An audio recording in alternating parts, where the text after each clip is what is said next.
hockey fans. Welcome to the Across the Pond Hockey Podcast YouTube channel. If it's your first time here and you'd like to support us, please hit that subscribe button and that like button.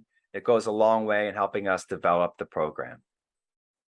Before we get to tonight's episode, I have to take a minute to thank our wonderful sponsors, starting with the China Hockey Group. The China Hockey Group is a family-oriented group of ice hockey leagues, training programs, and community initiatives geared towards developing hockey in Southeast Asia. From their incredible Junior Tigers program all the way up to the CIHL, which is Hong Kong's elite full-contact ice hockey league, they have a program suitable for players of all ages and abilities. You can also stop by the Warrior Bauer Hockey Shop in Central for all your equipment needs and skate sharpening. Check out their website for more information at ChinaHockeyGroup.com. That's ChinaHockeyGroup.com. Next, we have our friends at Accessory House Global. If you're like me and your headphones look like this, it's time to head to AccessoryHouseGlobal.com for any accessories you need for your headphones. From cables to carrying cases to new ear pads, they carry products for all the biggest brands. Head to their website at AccessoryHouseGlobal.com. Use the promo code ATP20 for 20% off your purchase. That's AccessoryHouseGlobal.com. Next, we have our pals over at Wheel Hub Asia. These guys are committed to building community and bringing accessibility to inline hockey players across Southeast Asia. They're heading into year 2 of Hong Kong's newest inline league, 3 Inline. You can head to their website for all of your inline hockey needs at wheelhubasia.com. Enter discount code ATP10 for 10% off your purchase. That's wheelhubasia.com. Next, we have our friends at Yardley Brothers Craft Brewery. Folks, if you're a craft brew fan and you're in Hong Kong, then you absolutely have to check out Yardley Brothers' incredible selection of award-winning brews. You can head to the Beer Shack on Llama Island or the Yardley Brothers Cafe and Bistro at 62 Peel Street in Central. If you can't get out of the house, no problem. Just head to their website, yardleybrothers.hk, and you can get their delicious products delivered right to your door. That's yardleybrothers.hk.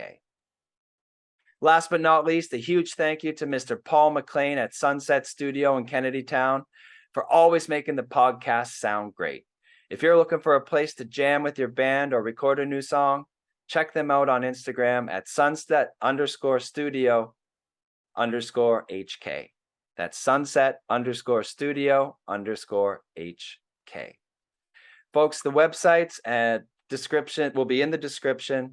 All the discount codes will be there for you. Please check them out and support our wonderful sponsors. Hey, hockey fans, welcome to Across the Pond Hockey Talks Volume 46. My very special guest today is the former GM and president of the Danbury Trashers of the now defunct United Hockey League and is currently a boxing promoter and pop culture icon. Thanks to the success of the extraordinary Netflix documentary as part of the Untold series called Crime and Penalties, he has quickly become a household name around the world.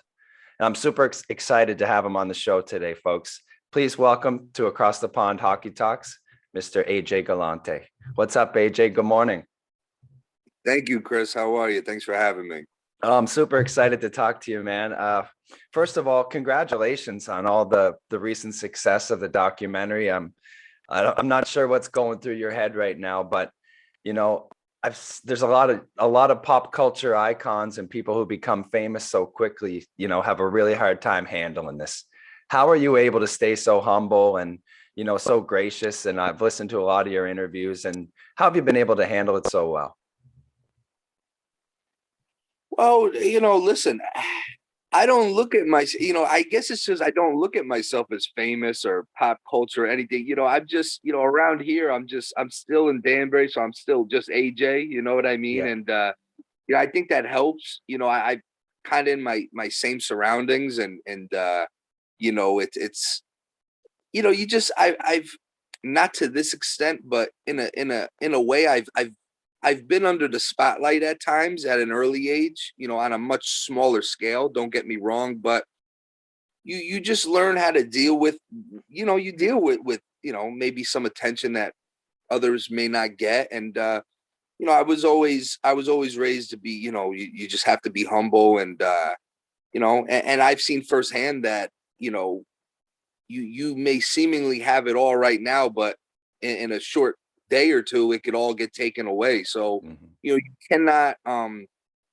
you can't get ahead of yourself, you know what I mean? And just always remain humble and and also it's a funny thing. I always tell people, no matter how old you get or what you may or may not accomplish, there's always a handful of people that have some funny old pictures of you when you were a little kid or something. So it's Yeah, always good to know that someone has collateral somewhere in your life. absolutely. That's a good reminder, actually. So Halloween just came and went. AJ, how many people were out dressed as Danbury Trashers this year? Well, my year and a half year old niece, my sister, had her dressed up as a little trasher, which was the cutest thing. I actually posted on the Instagram, and I got a few people sending me stuff. I had one guy who actually was a son of a former coach. He dressed up as a trasher, and his girlfriend was the Stanley Cup, and he was lifting her up. And I was like, that's the funniest thing I ever saw. So, Yeah. it's just amazing. The whole thing is amazing. And had I known it was going to blow up like this, I probably would have had more jerseys and merchandise available, Yeah. when this thing came out. So, That was but my next question. How quick did you sell out of merchandise? it was, I mean, I'm pretty good at anticipating, right? So I was under no anticipation what happened. The minute the documentary dropped, it was like pandemonium over here. It was like, Right. just stuff started flying. I didn't even have jerseys ready or available because I was like, let's just see what the reaction will be first.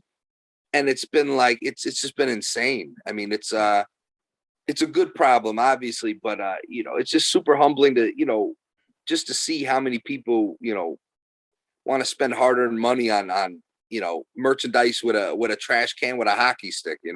Well, it certainly is an awesome logo.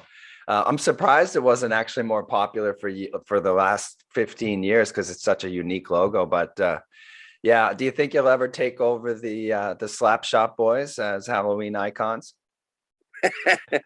I don't know. I mean, they're kind of grandfathered in there, and Yeah, it's one of those things where they've been around a lot longer. I mean, you know, I don't know. I mean, we're 8 weeks since this thing came out, and we're still talking about it. So it's like it's I keep hearing of people who just saw the doc now, and it's like these things that they seem to like spread like wildfire. So it's like I mean, how much longer can the momentum go? Can it get bigger? Can it die down? I don't know. And it's just been a fun ride so far. They've been super busy with it all, but we'll see what happens. have you been getting any numbers from Netflix, like how many countries the doc's been shown in and things like that? Not yet. So the way they do it, they explained it to me was they don't have like traditional TV ratings, right? So what they told me is they have like two with their analytic department, they really have like two numbers they really look for. One is what they call starts, where Mhm. someone starts the documentary and watches at least, I think, 5 minutes of it. Then there's something I think it's called finishes, Yeah. where they calculate if people, how many people watched 85% of it, right? Um, I don't know. I don't think we've gotten any like legit numbers yet because I think they wait like 2 or 3 months. But it's going to be interesting. Yeah. I'm very, especially like you said with the country thing. I really want to see just like where it's been a hit at, and Mhm. it's just crazy to think about. I think you'll be pretty surprised because my phone was blowing up the day this documentary came out. Have you seen it yet? Stop what you're doing right now and turn on Netflix. I was getting all kinds of messages from people all over the world, so I'm pretty sure it's been a hit all over the place. Before we go too deep into the documentary, though, AJ, let's go look back and learn a little bit about you. I know you were born in New York and you grew up in Fairfield, Connecticut. Tell us a little bit about your childhood and your family. Well, I mean, to be honest with you, up until this documentary, I thought I had a pretty normal, normal growing up, and it was like, listen, I'm 35. I was born in 86, so I'm mostly raised late 80s, early 90s. I mean, it was such a simpler time, you Mhm. have friends, sports, school, um, video games. So it was a pretty normal childhood. I had a group of friends that, to this day I still remain close with. And most of my summers were spent with my father, and at his office, or at the yard over there on White Street in Danbury with the garbage companies and stuff. And I didn't even as I get older, I appreciate those times so much more because I learned so much, Yeah. directly, indirectly. And I've always been kind of an old soul, so I've always been around a lot of older people. So I think it's just natural when that's a major part of your environment. I've always said, like, I'm like an 85-year-old wrapped in a 35-year-old body. It's weird, it's hard to explain, but I had a really good childhood, a lot of fun, a lot of great memories. Yeah. So tell me about, well, one of the memories you talk about is the first time you saw the Mighty Ducks. And this is a funny story to me because over here in Asia, I've heard this story quite a few times, to be honest. The first time someone was introduced to hockey was seeing it on TV or seeing Yeah. the Mighty Ducks. But hearing it come from you, a guy who was born in New York, your introduction to hockey was the Mighty Ducks, was kind of surprising. So just a couple questions about the Mighty Ducks. What was it exactly, about the story of the Mighty Ducks or the way they portrayed the game of hockey that made you fall in love with it? Well, I think, oh God, what I think that movie came out in 92, 93. So I was probably 7, and I was in Danbury at the time, and we my mom just took us one day to go see the movies. I didn't even know. So you got to understand, back then, especially, Danbury wasn't a hockey hotbed. So Right. we didn't even have an ice arena. So most of the main sports that were played around here, baseball, basketball, football, even soccer. And we went to the movies, and I don't even know what we were going to see, and it was the Mighty Ducks. And I don't know what it was about the movie. To this day, I don't know what it was. Maybe it was the flying V. I don't know, but something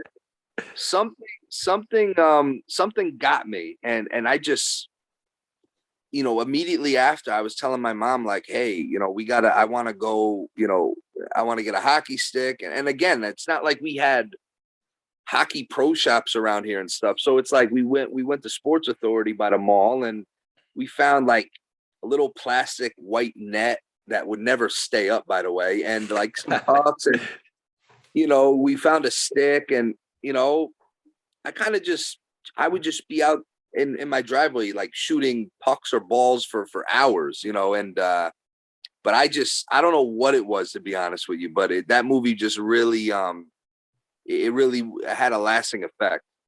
Yeah. If you had to rate the three movies, one, two, three, how would you rate them? The three Mighty Ducks movies. Oh God. I gotta, 1 and 2, that's tough. I would probably go with number 2 because that's when the Bash Brothers formed, and Yeah. I love the Bash Brothers. I love the whole, when they were playing street hockey at one point.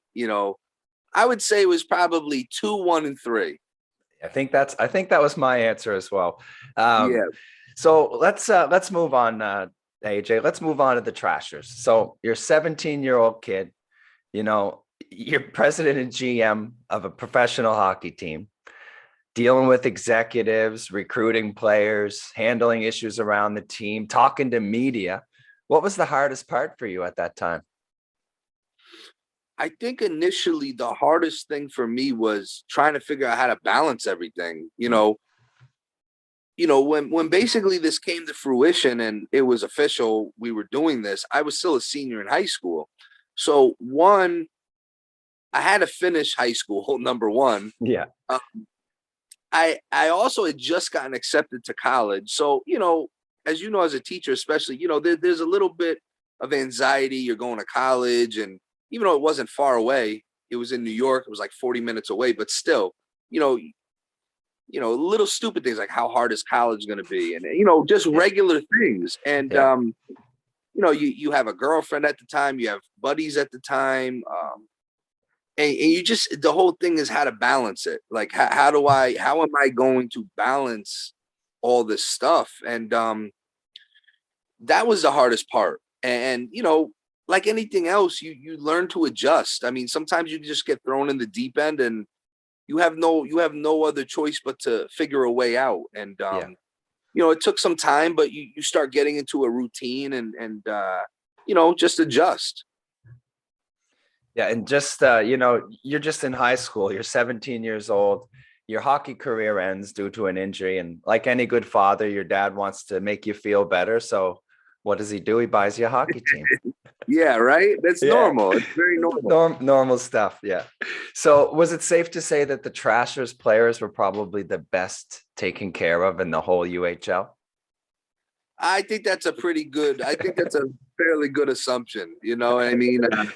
But my dad always taught me, he's like, listen, because our locker rooms were like, for that level, you might as well have been in Madison Square Garden. You know what I mean? And it was like, I just remember my dad's, I remember either me or someone close to us, might have been my mother, questioning like, there's a lot of money, putting into this. And my dad always said, listen, these guys are our product in a way. They're not things, but they're our product, and you got to take care of the guys. And you don't want anyone to ever have an excuse on our end that, hey, we didn't have this, we didn't have that. They had the best that could be provided for them. And ultimately at that point, you realize, hey, it's up to me to produce. Yeah, it's certainly, all those little details are so important for guys, like especially at that level, guys who are still fighting to make it, or guys who are at the end of their career. Those little details are huge. Well, and that's exactly it. A lot of people like to talk about, what guys may or may not have been paid. But honestly, whether people believe it or not, it's exactly what you said. It's all the little details that they just, the bus. These guys were comfortable. When you're on a bus 8 hours to go to a game, these guys were comfortable. You know what I mean? They weren't on like a used school bus, right? They were on like a legit bus, like a sleeper bus at that. And the locker rooms, and always had catered food in there. You know what I mean? So it's like, yeah, maybe guys were getting paid a little more, but I think ultimately they realized that they were being treated like, human beings. Because in that level of play, you think a guy's going to survive on $200 a week before taxes, and then play his butt off for you, play and especially in those leagues at those times, it's a rough league. And, it's like, all right, yeah, if you want to fault us for paying guys or giving them something, so be it. But we weren't going to treat them like zoo animals. Oh, I love it, man. I think it's how everyone should be treated. And to have that kind of negotiating power is so rare in sports. And in the documentary, watching guys talking about coming out of their interviews with you and your dad with smiles on their faces, and just, being able to make those guys that happy, that must have been a really great feeling. And, you're not out there nickel and diming guys and trying to make shitty deals. You're really like taking care of guys. So they must have really appreciated that. Well, especially the veterans who have been, they more than likely came into those meetings thinking, hey, I've been in this song and dance before. What are they going to say? And then when they realize, they see me, literally dressed like this, and my father's just a normal guy. And, I think they just were like, this is different, and we knew that if we wanted a guy, all we had to do was get them into an in-person meeting. If we could get them into a meeting and they spoke to us and they realized the type of guys we were and what we were looking to do, we knew they would buy in. Yeah. So AJ, I had it on in the background here. I just lost the screensaver, but it was the image of you at the beginning of the movie. I think it's such a great precursor to the movie, because the commissioner's breathing down your neck before things even start. And then they kind of throw out a couple of comments, and then it kicks into you just laughing hysterically after your dad agreeing to not mess with anything or make a mockery of the league or do anything like that. And it's just you laughing hysterically. And it was such a perfect way to start the movie.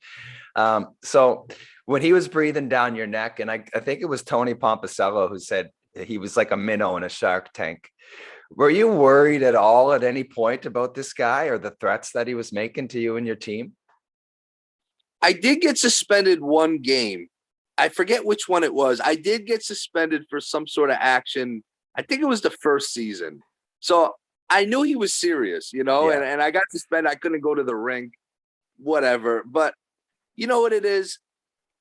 It was like me and him, it was kind of like an old 90s sitcom where you got like the serious principal and the, class clown running around, but deep down they love each other. Yeah. And that was us. And listen, I contrary to what the doc may show or people may interpret it, I always had great respect for him, and I knew he had a job to do. Yeah. And my father, believe it or not, was always like, when he saw me kind of going over the line, especially with him, he'd sit me down and be like, hey, listen, tone it down a little, but he had a job to do. He couldn't be biased, but I think deep in his soul, he loved it. I think he loved what we were doing. And, he admits it in the doc that he started coming around, but no, listen, we had a way of, we knew where the line was, and we had a way of seeing how close we could get to that line without totally crossing it.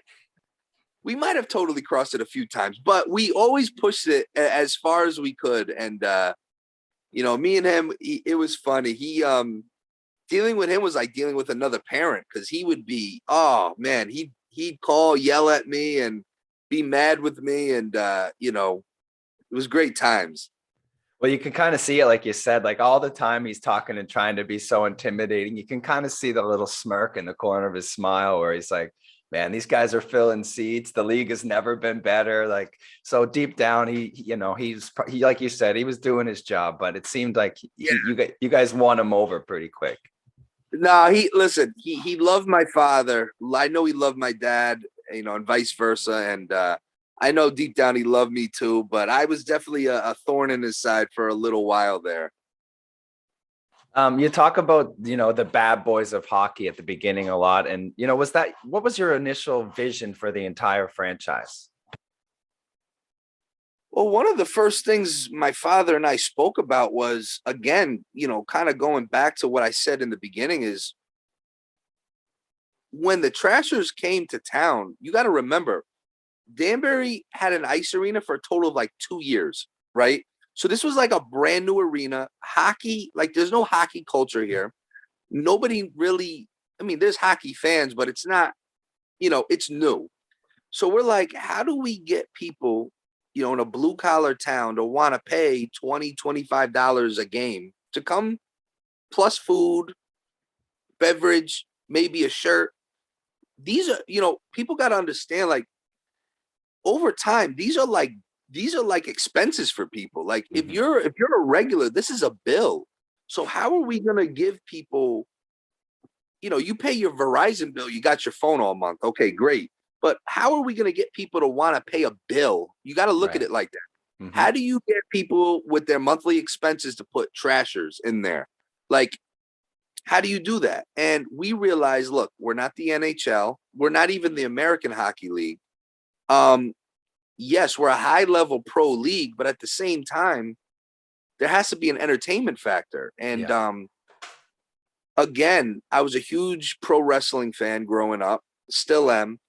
And we kind of, the consensus was, listen, we're going to form this team like a bad guy wrestler, like a heel wrestler, right? And because no matter what, people, whether you want to see them win or lose, people in the wrestling world like to watch the bad guy because you want to see them get theirs eventually, or, if they win, you get mad about it, but it's a talking point. Right. So we kind of boldly, before even playing a game, in our franchise history started saying we're the baddest team in the land. You know, we're the bad boys.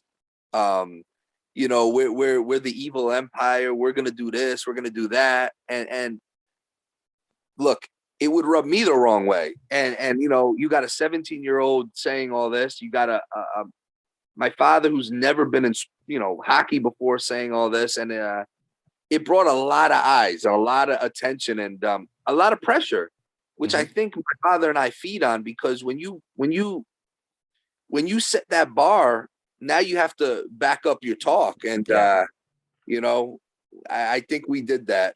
I think you did too. And when you first hear the combination like Mighty Ducks and pro wrestling, it's a little bit confusing, but really it's actually a pretty sweet mix of action and drama, because I do have some thoughts on why you love the Mighty Ducks so much. I could be way off, but you can correct me if I'm wrong. But the whole family aspect of the Mighty Ducks, the bonding, the coming together, the having each other's backs, doing anything for the guy beside you, like that seemingly kind of resonates with your family dynamic, and of course the entertainment value of wrestling. So putting those two things together was a pretty sweet mix.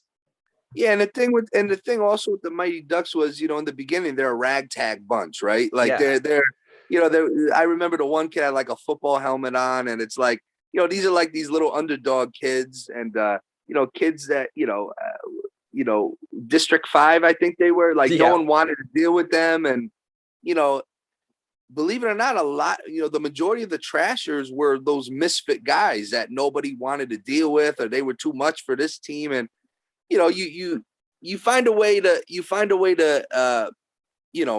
combine it all somehow. Yeah.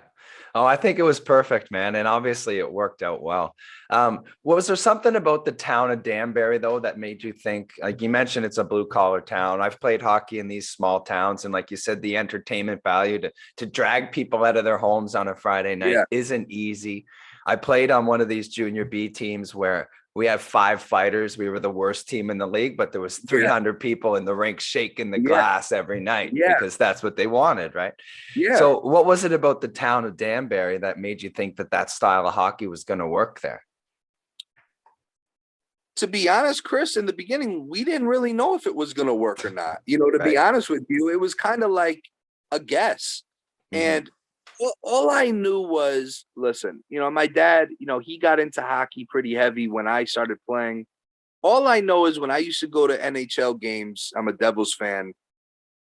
When there was a fight in those days, nobody sat down. There was like, or if you watched it on TV, if you followed the storyline, or what guy ran this goalie 2 games ago, so now it's like a revenge game. There was like a dramatic feel to that part of the game. And it was like, listen, you got to play the percentages here. People may like this a lot and maybe they hate it, but it was one of those, let's shoot now and ask questions later. Maybe we could adjust, but we didn't know if it was going to work or not, to be honest with you. But listen, we're so close to New York City, we're about an hour away. So it's like, you look at Madison Square Garden when the Rangers had Ty Domi, or, it's like one of those things where it like feeds off each other. There's just something about this area in the Northeast that like that grit, they appreciate that, that hard nose, dig into the corners. And so we just we guessed, and thankfully we guessed right. You got it right for sure. Yeah, I've never seen an arena with the fans sitting down when a fight breaks out. So people often ask me, go ahead. Yeah, I mean it's one of those things where, look, it's not everybody's cup of tea. I mean, but the people that like hockey, it's hard to ignore that people just they like it, or they even if they don't like it, they won't turn away from it. You know what I'm trying to say? Yeah, exactly. Well, it's the first question I'm usually asked by locals, or people over here in Asia always ask why the sport is so violent and why fighting is allowed. And I often just think in my head, like, you have to see hockey live to understand it, because it's such a beautiful sport live. It's the best sport, right? here's what I tell people. These guys, and I played, not at a high level, but I played. Mm-hmm. I tell people, look, pretend you're on the highway. You're going 70 miles an hour. And there's someone next to you going 70 miles an hour. And it might be a complete accident, but maybe they rub you. They bump you. Yeah. In that moment, you're ready to go out of the car and strangle somebody because you're mad. Yeah. Hockey players are skating, I don't know how many miles an hour. And it's a very intimate rink. You know, you've seen it a million times. You know, goalie stops the puck, guys are crashing the net, there's bumping. You're mad, you know, there's an emotion there. And you know, these guys don't, and that's one thing I learned. You know, I wasn't in the pro hockey culture. You know, I learned at 17 the enforcer's code. And these guys taught me. Mm-hmm. They're like, I used to think these guys hated each other, right? And I would see a lot of these guys talking before the game with the other team, and that used to make me mad. I'm like, hey, why are you talking to, you know? Yeah. And they're like, oh, I grew up with this guy. Yeah. So I'm like, oh. And I'm like, all right, I guess they're not fighting tonight. Sure enough, first period, they're going toe to toe. And I'm like, I thought you said you grew up with this guy. He's like, I did. But this is the code. This is the game. Yeah. And I learned all those little nuances of like that enforcer's code. And these guys don't hate each other. These guys are the best guys on the team usually too. Yeah. So that's what I try to explain to people. Like, you have to, for some reason, for the casual fan, hockey doesn't seem to translate on TV for people. You have to get them there. Absolutely. Yeah. If you get them to the arena somehow, it's going to be very hard for them not to want to come back. Yeah. Like you said, guys are skating like 30 something kilometers an hour down the ice. I know you're a stat guy. So here's a stat for you. I don't know if you saw this one, but according to ESPN Sports Science, an NHL hit is 17% harder than an NFL hit. And the players are 20% smaller. So that says it all, right? It's just the speed. And like you said, the code. What other sport has a code where two guys can settle something on the ice?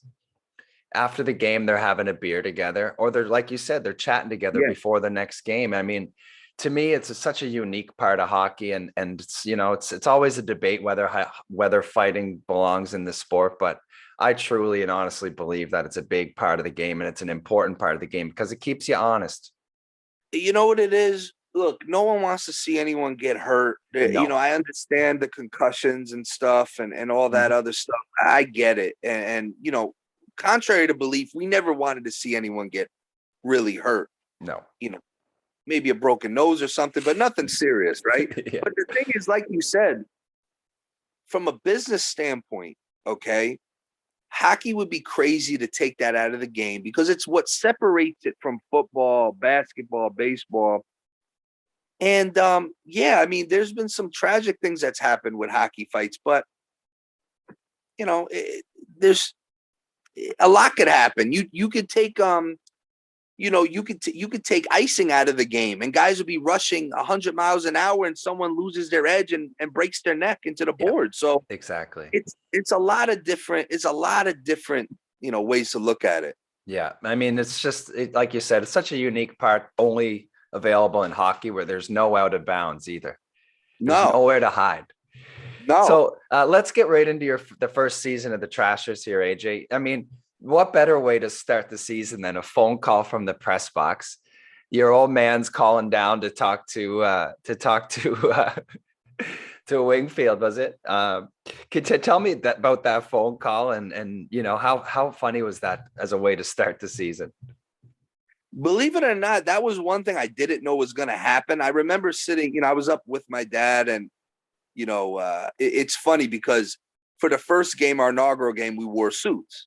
Yeah. And I remember he just like casually pulled out his little Nextel phone and, you know, flipped it up, you know, flip phone. And I'm like, what the hell is he doing? You know, we're about to play. And I remember he's looking, you know, I see his line of sight, and I look and I see Tommy Pompicello pull a phone out, and just like it said in the doc, you know. So funny, man. It was so funny. And that was basically verbatim what was said. Like, hey, listen, when the puck drops, you know what you got to do. And, he kind of checked himself into the lineup, and that was all she wrote. And that being said, how much did you and your dad actually get involved in the coaching or strategizing? Did you guys let the coaches handle that, or were you guys more hands-on when it came to things like with the coaching and stuff like that? It's a great question. No one really asked that. I feel bad for our coaches because first of all, nobody knows who they are. Yeah. Because it was almost, and I mean this with no disrespect, it almost was like obsolete because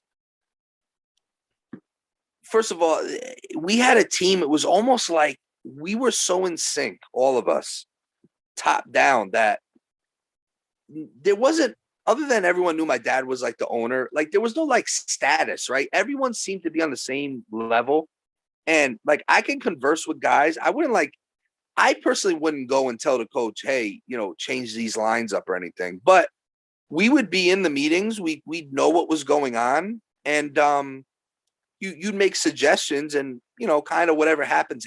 But it's funny. A lot of the times the guys would look up at the stands and, I'd be throwing little hand signal, like, talking like we're deaf over here. And they would know. It's the weirdest thing. It's hard to explain. No, but I mean, it's something that it's either you're hands on or you're not. So it's good to hear, you guys were really involved. So the first season gets off to a really good start for an expansion team. I mean, halfway through the year, you guys moved all the way up to first place in the Eastern Division, eventually finishing the year with 95 points in second place. And you won your very first playoff series. You set a UHL record with 2,776 penalty minutes. A lot of crazy things happened in that first season. When you look back, AJ, what do you think was the most successful part of that year? I think, they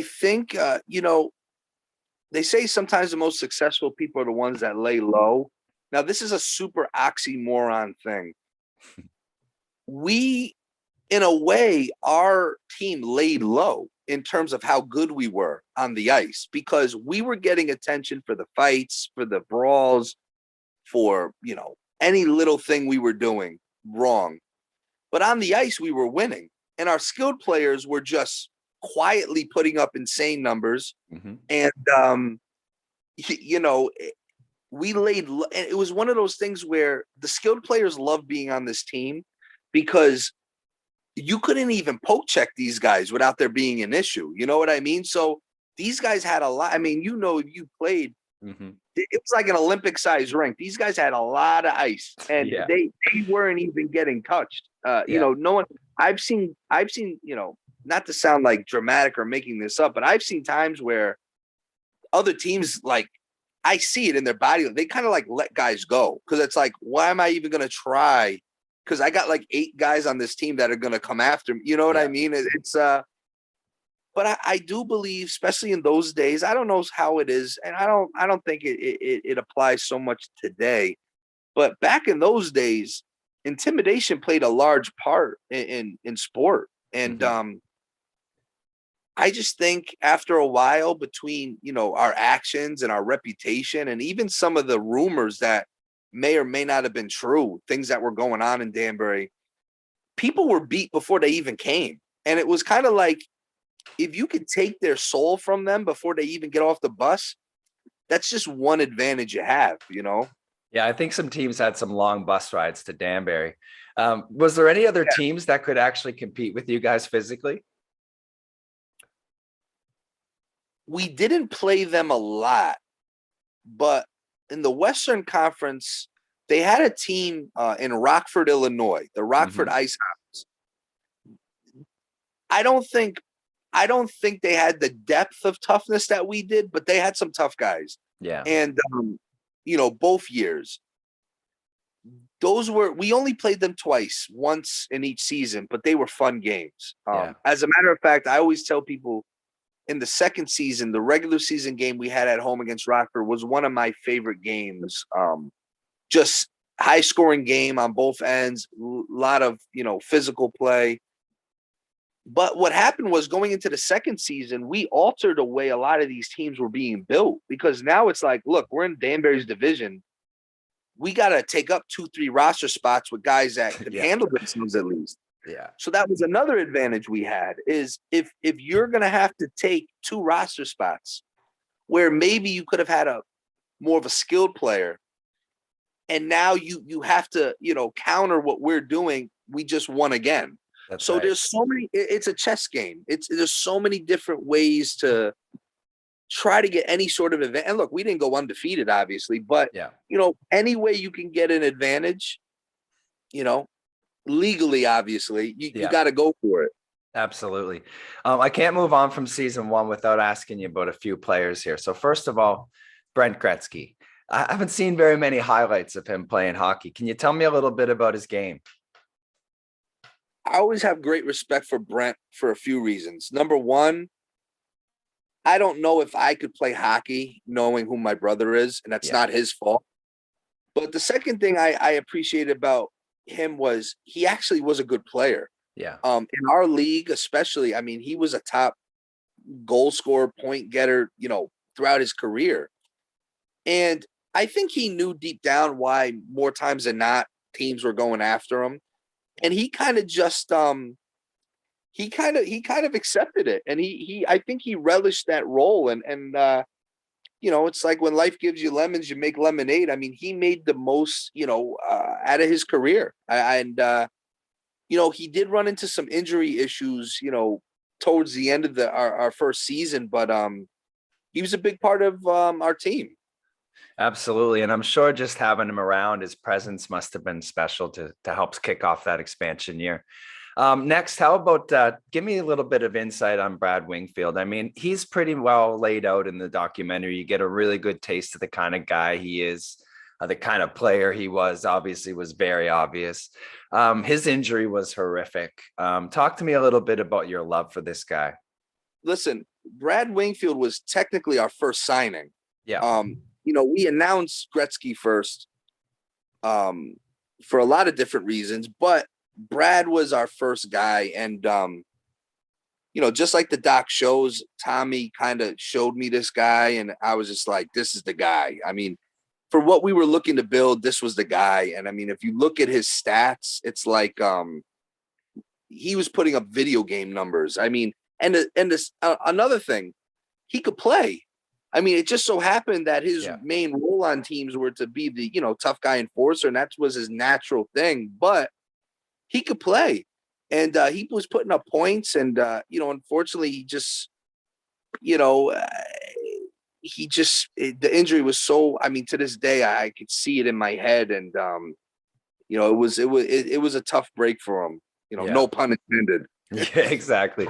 But I mean, like you said it earlier, like those guys they're always the most loved guys on the team because you got to have guys, those characters. It's irreplaceable. And finally, go ahead. No, you just hit it on the head. I mean, off the ice, I mean, he just he kept everyone close, and he held the locker room. I mean, he just had a presence to him. Yeah. And a guy who didn't get any screenplay really on the documentary, Jeff Daw, the team's leading scorer by a lot. He was an AHL captain, a guy who he was a guy who could play in the show. And he had a pretty long and successful hockey career. What made him such a great player for you guys, and what made him so successful as a Trasher? He was one of those guys, and not that he was old, but he was older by the time he got to us. He was one of those guys that you just like, he just stood out when he was on the ice, like you could just tell he's been at different levels. And he was also just one of these guys that it's so weird. Like you said, like it even to this day, it boggles my mind. He was like the leading scorer because when he was out there, he wasn't the fastest guy. He wasn't the biggest guy. He just knew where to be at all times. Like he just was like a wily veteran that he just knew where to place himself or knew where to place guys. And he just, in any line that he ended, like you could put him out, like you could literally, like, he wasn't the fastest, but you could put him on a line with the two fastest guys, and you would think, oh, he's gonna slow everything up. But he'd somehow, everyone would adjust to him. And it's hard to explain, but he just always knew where the puck was gonna be. He would back check, he would, be good defensively. And you look at the score sheet at the end of the night, he had 4 or 5 points, and you're like, Right. how? I didn't even notice him out there in a way, Right. and he just got the job done. I'm sure he was one of those guys that benefited from the extra room out there. Well, listen, that too. I mean, no one Yeah. was looking to take any liberties with Jeff. Yeah. So the first season ends. Obviously, it didn't end the way you wanted, but you guys were really excited to get season 2 started. And by the end of that season, you guys were firing on all cylinders. I mean, were you starting to feel comfortable with the daily operations of the team in season 2? Yes and no. I would say that I was more comfortable in that at least I had contacts now, Right. and which is obviously important. I actually Yeah. had people I could go to, but I never, and my dad always brought me up this way, but I never felt comfortable. Like, there was a lot of pressure on us. Like, okay, we came in like a storm. We made our mark. How do we set the bar high. So now the pressure is, how do we sustain that or even leap over that bar? And I always felt a lot of pressure to just keep one-upping ourselves. And so yes and no, basically. But it's comfortable in a way that at least we had a little bit of credibility now. Yeah. Like, people knew we were for real. It had some contacts, but at the same time, now you're a target for other things, and people know what you're about. Now you're going to have to adjust to their adjustments. So it's cat and mouse. Yeah. Now, I know you've talked about this a lot of times. So season 2 had a lot of memorable moments. And the revenge game, we have to ask you about it. Tell me about that night. Tell me about the anticipation in the town. What was the whole buzz and the whole feel around Danbury? It was super weird. It was like, usually before games, especially, our guys were pretty loose. You'd have music, guys hanging out, talking, joking, getting ready.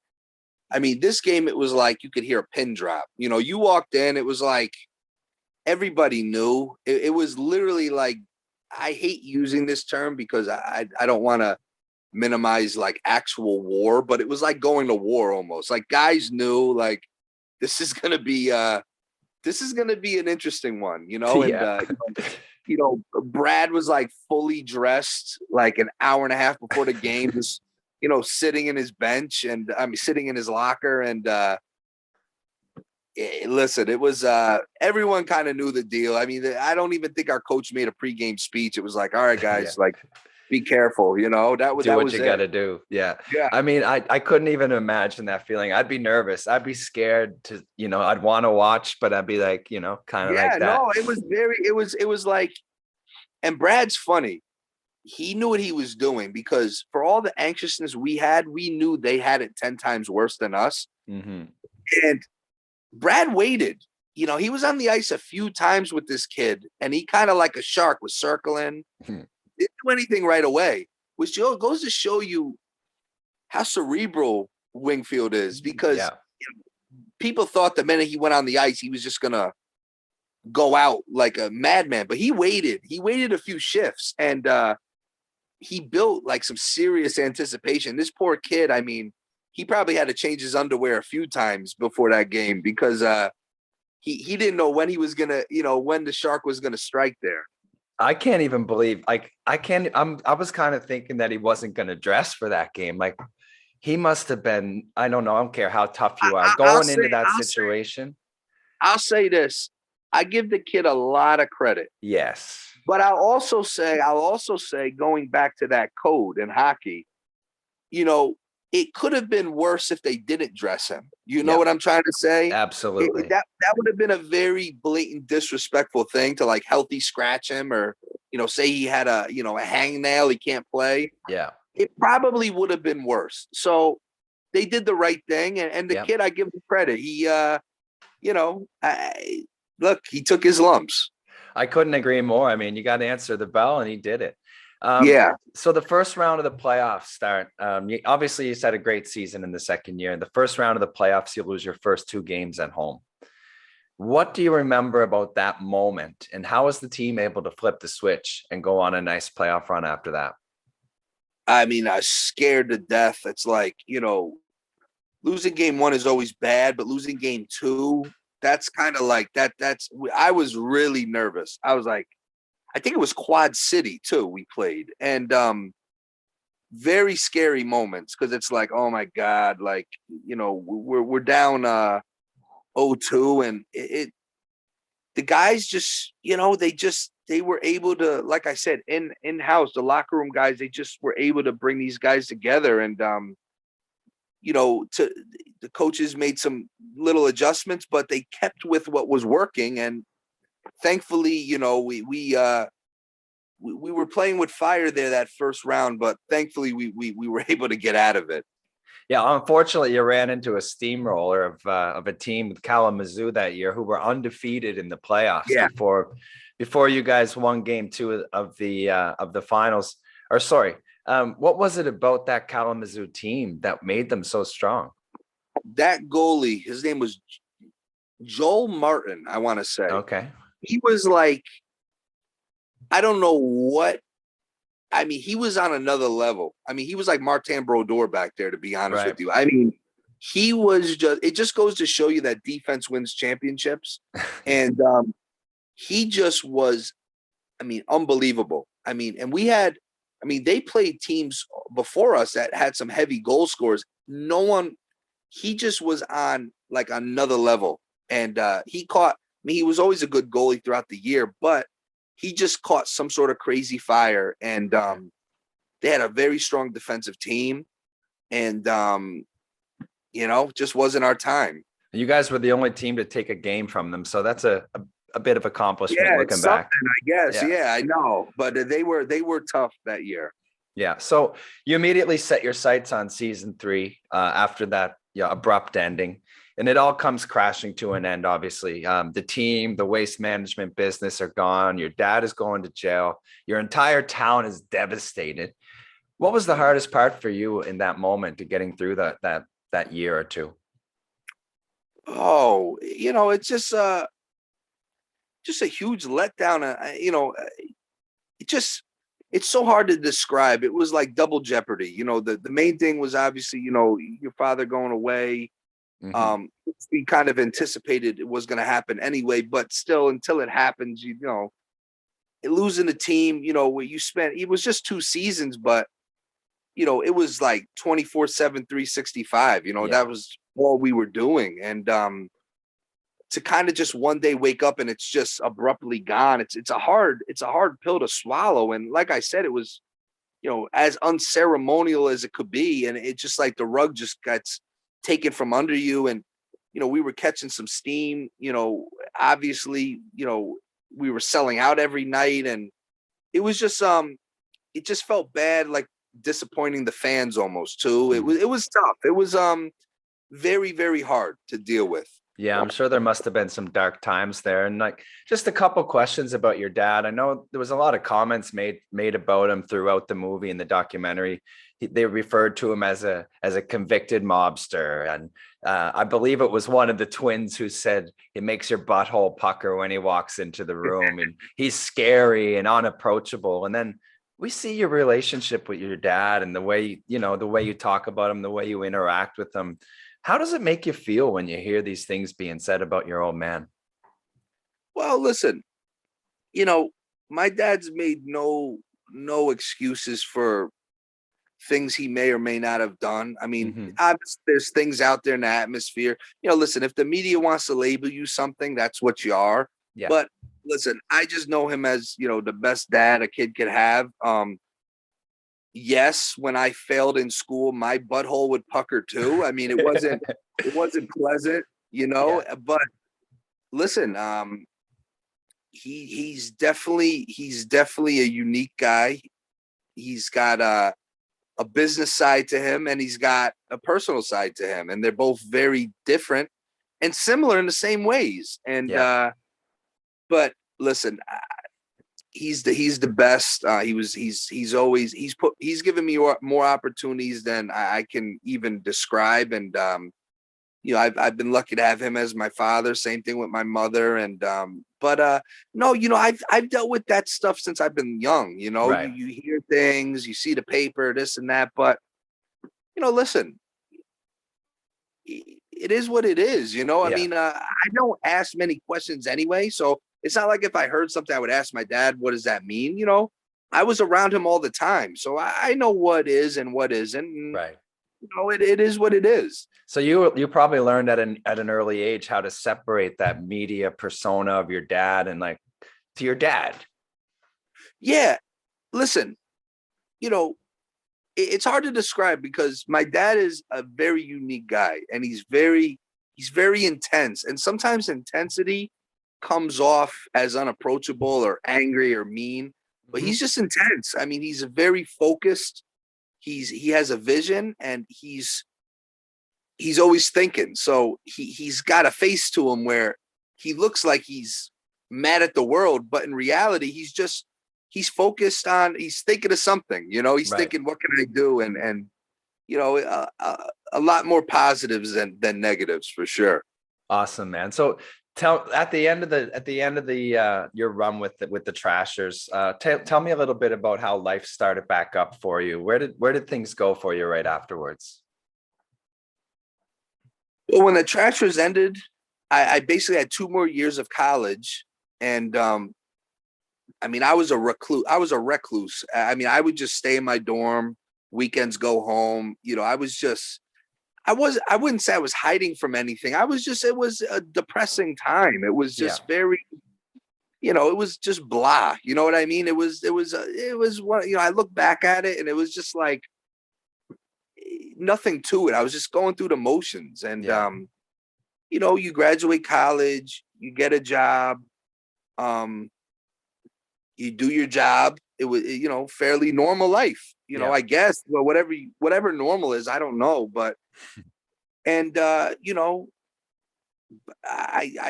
in 2011, just as fluky as getting into hockey, I got into the boxing business, and wasn't even a fan of boxing growing up, to be honest with you. And it was just an opportunity I saw. I was 24 years old. I was like, listen, this could be something that maybe, there was a void, and maybe this can help fill that void. And it has. 10 and a half years later, I'm still in the boxing business, which is insane.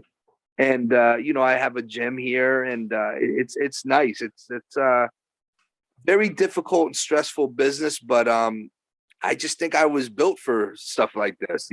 Absolutely. I think I was built for the craziness, which is sick to say, but it is what it is. It is, yeah. And you talk about taking a leap of faith in the documentary, moving into the world of professional boxing. Is promoting sports your happy place, or just promoting anything? What is it about that? Like, I mean, it's a tough job. Not everyone can do it, but you seem to relish on it.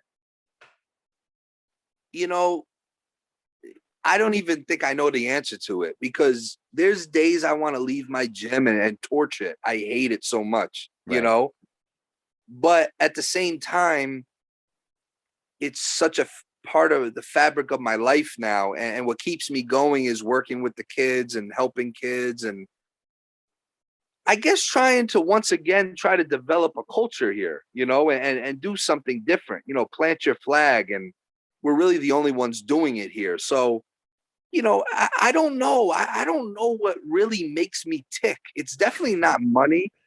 I just think it's maybe just the adrenaline rush. Maybe I always seem to be in industries where there's a lot of problems at all times. So it's like, maybe I'm just one of these guys that are looking to fix things. I don't know. It's a great question. I ask myself sometimes, like, I don't know what really makes me tick, but I just think, I enjoy the promotion aspect of it at times, or sometimes I hate it, but I don't know. I don't know if I'm built to just, and there's nothing wrong with it. I don't know if I'm built to sit in an office 9 to 5 and go home. There's nothing wrong with that. I'm actually envious of people who have that, because, I've learned the key to life is try to keep it as simple as possible. I couldn't be more complicated, right? So it's like, I'm jealous of the people. It's funny because there's people working 9 to 5 I know that are like, oh, I wish I was doing what you're doing. Yeah. And I'm like, well, buddy, let me tell you something. I wish I was doing what you're doing. Yeah. And I've learned we all want the opposite. Whatever we have, we see the opposite, and that's what we want. And then if we go out and get the opposite, we'll want what we had. Life is nuts. I don't know. I don't want to get into a psychology class with you here, but I don't. Well, short answer is I don't really know what makes me go. I don't know what makes me do some of the things that I'm doing here. Well, not a lot of people can thrive on the chaos and all the things that you're involved in. So it takes a special person. Like you said, everyone's different. Everyone thrives on different things. And you seem to handle that pressure and that chaos like it seems like second nature. A few questions about the doc itself, AJ. When did you first get the idea thrown to you from Netflix that they were going to do a documentary about your team? It was almost 3 years ago. It was right after Thanksgiving of 2018. They approached us. The Way brothers who did the whole Untold docs. Mm-hmm. They kind of pitched it to us, and it was one of those things where we were kind of on the fence about doing it, and we were like, I mean, how many times we're going to tell this story? Are people going to be interested? And we just saw it as possibly a way to put the story to bed, because we didn't have a ceremonialist end to the team, and we didn't really get to tell our side as well. So I think we did the opposite. I don't know if the story's now to bed. Now it's like the story's bigger than ever, which is insane to me. So you just never know what comes of these things. So the idea came to you 3 years ago. So the process actually moved along pretty quickly. How long did it actually take? And did you have a good time like doing the filming? Tell me a little bit about that. Yeah. So they started filming the summer of 2019. Because originally, pre-COVID, we were this series was going to go out in 2020. Yeah. Obviously, with the pandemic, everything got pushed. But it was just, what? It's like talking with you. It was like just telling stories. And, I'm used to, I've been on the camera before. So, it didn't really jade me or anything. But I don't think this whole thing really hit me until the week before the doc came out, where, the trailer comes out and you see it and you're like, oh my God, this is like for real.